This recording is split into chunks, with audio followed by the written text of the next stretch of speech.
এইসব কি লিখেছিস তুই? আমি তোকে এইগুলো পড়িয়েছিলাম? কি করেছে? না, আপনার মেয়েকে আমি গান্ধীজি সম্পর্কে লিখতে দিয়েছিলাম। ও যা লিখেছে আপনি শুনে এক্ষুনি অজ্ঞান হয়ে যাবেন। দেখুন কি লিখেছে। লিখেছে, গান্ধীজি ছাড়া আমাদের জীবনটা অচল।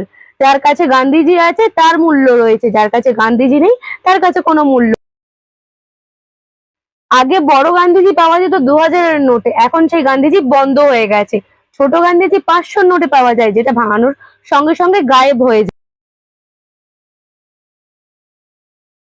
ছেঁড়া গান্ধীজিকে কেউ কদর করে না, পড়ে থাকা গান্ধীজিকে সবাই তুলে নিয়ে চলে যায়। গান্ধীজিকে চেয়ে নিয়ে যাওয়ার সময় সবার মনে থাকে, সব বন্ধুদের মনে থাকে গান্ধীজি চেয়ে নিয়ে যাওয়ার সময়, ফেরত দেওয়ার সময় কারোর মনে থাকে না। গান্ধীজি না থাকলে প্রত্যেকটা সম্পর্ক এমনিই ভেঙে যায়, গান্ধীজি থাকলে সবাই সবাইকে মাথায় তুলে রাখে। এইটা লিখেছে আপনার মেয়ে, এটা পরীক্ষায় লিখলে পাস করবে তো?